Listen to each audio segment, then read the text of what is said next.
Saudara-saudari yang terkasih, mengawali tahun 2025 ini, Bapak Uskup memberikan surat gembala kepada kita. Saya akan sampaikan beberapa hal yang penting untuk kita. Saudara-saudari umat Keuskupan Agung Semarang yang terkasih berkah dalam, tahun 2024 menjadi tahun yang penuh makna bagi Keuskupan Agung Semarang. Kita berjalan bersama dengan arah pastoral, tinggal dalam Kristus dan berbuah, berjalan bersama dalam formasi iman berjenjang dan berkelanjutan. Kita memiliki tanggung jawab untuk memantapkan iman umat di semua jenjang usia dengan aneka pembinaan iman. Harapannya mereka semakin mampu menghidupi imannya secara lebih cerdas, tangguh, misioner, dan dialogis. Kita bersyukur begitu banyak kaum religius, katekis, pembina iman, prodiakon, dan aktivis dalam kebersamaan para gembala selalu siap membaktikan diri untuk pelayanan, pembinaan, dan pewartaan iman. Paus Fransiskus saat berkunjung ke Indonesia menyampaikan apresiasi dan rasa terima kasihnya kepada para katekis yang menjadi penjamin keberlangsungan hidup gereja melalui pewartaan. Sekarang kita memasuki tahun 2025, tahun yang penuh tantangan dan sekaligus harapan. Ada tantangan iman, sosial, ekonomi, dan politik. Secara internal, tahun 2025 menjadi tahun syukur bagi Keuskupan Agung Semarang dan juga tahun jubileum. Keuskupan Agung Semarang tahun ini merayakan ulang tahun ke-85. Kesempatan ini menjadi saat merenungkan peristiwa syukur perjalanan Keuskupan Agung Semarang. Begitu banyak rahmat Tuhan berikan, misalnya perkembangan umat yang membanggakan, pelayanan pastoral yang semakin berdampak, partisipasi sosial yang semakin meluas, dan panggilan yang tetap subur. Bersama seluruh umat Katolik, kita menjalani tahun jubileum yang diselenggarakan setahun penuh dari tanggal 29 Desember 2024 sampai 6 Januari 2026. Paus Fransiskus mengajak kita semua menjadi pesiarah-pesiarah pengharapan yang berjalan bersama menuju perjumpaan dengan Tuhan dan membangun harapan atas dasar janji Tuhan. Salah satu harapannya adalah menerima indulgensi penuh. Caranya sebagai berikut, informasi dulu tentang indulgensi.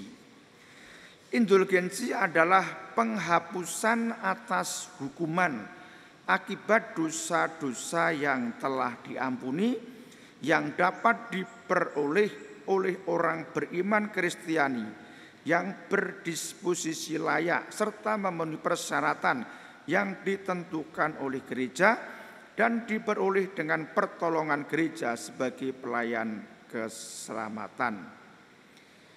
Indulgensi bukan pengampunan dosa. Terus bagaimana? Jadi setiap di antara kita menerima sakramen baptis, menerima sakramen ekaristi, tentu diharapkan bertekun juga menerima sakramen tobat, sakramen pengampunan dosa. Nah, nek wis ana sakramen tobat, wis ngaku dosane, kok isih butuh indulgensi. Iki piye? Bagaikan begini ya, para bapak ibu saudara-saudari, miripnya itu begini. Ada tembok atau ada kayu. Tembok atau kayu itu ditancepin paku. Pakunya dicabut. Tembok atau kayu itu kan masih terluka, maka butuh pemulihan. Dengan kata lain, sakramen tobat itu sesuatu yang istimewa untuk kita. Dosanya dihapus, akan tetapi kita juga masih perlu untuk menjalani hukuman jika kita dalam keadaan tidak saleh atau layak benar.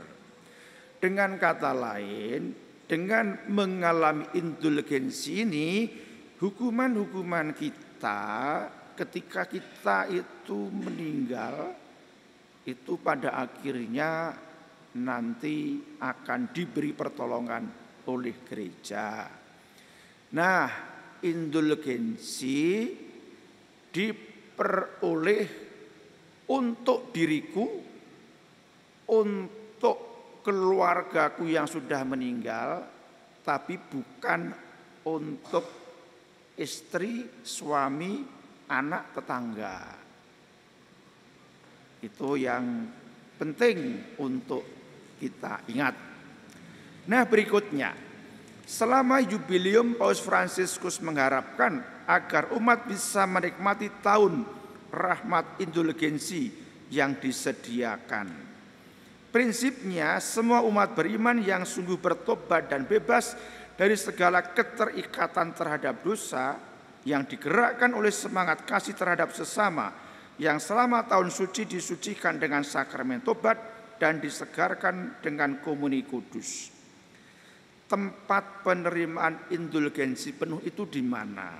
Tempatnya, kita dapat berkunjung ke gereja katedral atau kokatedral. Gereja katedralnya ada di Semarang, di Randusari. Lalu gereja kokatedral itu berada di Magelang, gereja Santo Ignatius. Di Solo itu gereja Santa Perawan Maria Regina Purbowardayan.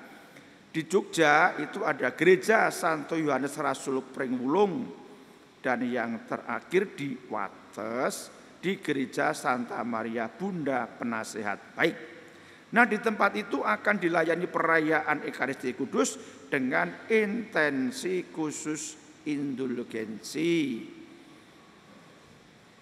Yang kedua, selain tempat gereja tadi, ada juga tempat ziarah. Tempat ziarah yang disebut, satu, Gua Maria Kerep Ambarawa, dekat dengan tempat kita.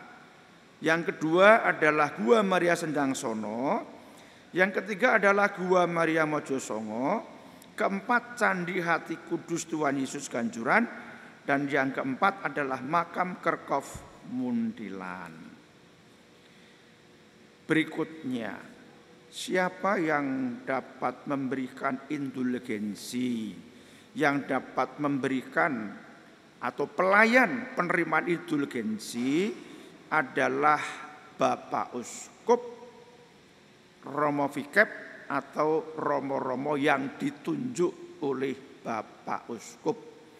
Kita dapat menerima indulgensi, dengan demikian mesti datang ke tempat-tempat tersebut. Nah, selain yang sudah disebutkan tadi, ada cara lain untuk menerima indulgensi penuh pada jubileum, yaitu kita menunjukkan semangat pertobatan dengan cara konkret dan murah hati, seraya menggali nilai pertobatan yang khas di hari Jumat, misalnya berpantang setidaknya selama 1 hari dalam 1 minggu. Kalau berpantang 1 hari dalam 1 minggu, rakyura kabutan. Berpantangnya itu ringan kok. Seperti apa? Berpantang dari godaan real dan virtual, misalnya penggunaan media komunikasi atau media sosial. Kalau komunikasi kan tetap harus. Kalau biasanya itu sering membuka IG untuk bersenang-senang, maka sehari itu IG-nya ora usah ditonton misalnya gitu. Kalau biasanya itu juga pengen melihat yang disukai di YouTube, ya wis YouTube dilereni dulu gitu. Dalam 1 hari wae, yang 6 hari boleh. Berikutnya, berpantang mengkonsumsi makanan secara berlebihan. Ya, kalau yang sudah umur, makan itu kan untuk kesehatan. Kalau sudah umur, itu makan secukupnya. Akan tetapi kalau yang masih sumego, kalau makan nggak warak itu kan belum makan. Maka porsinya itu beda-beda antara yang sepuh dengan yang muda.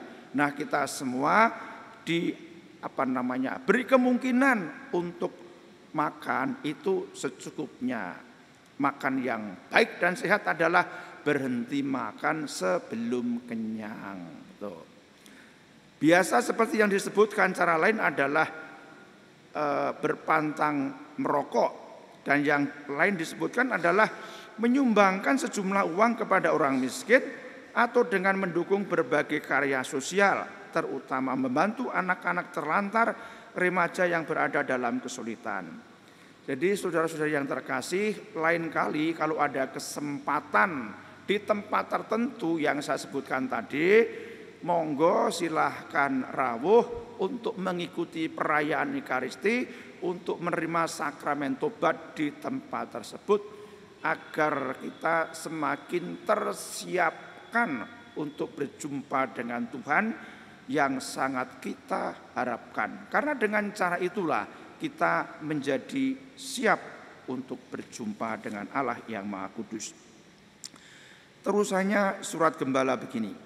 Kita percaya pada pertolongan Tuhan yang dinyatakan pada hari raya Santa Perawan Maria Bunda Allah ini. Tuhan akan menyertai dan memandu perjalanan kita serta melimpahkan berkat keselamatan. Bunda Maria akan mendoakan kita dan melatih kita untuk bisa menimbang setiap peristiwa dalam terang iman.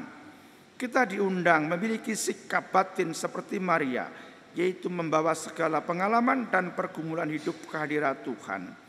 Akhirnya selamat merayakan Natal yang penuh damai. Semoga Kristus yang lahir di dalam hati kita senantiasa memberikan sukacita dan kedamaian dalam hidup kita. Selamat memasuki tahun 2025. Semoga Tuhan memberkati kita semua dengan rahmat-Nya yang melimpah. Matur nuwun berkah dalam. Salam bahagia. Semarang, 26 Desember 2024. Monsinyur Robertus Rubiat Moko, Uskup Agung Semarang. Kita sekarang akan memasuki pelantikan prodiakon.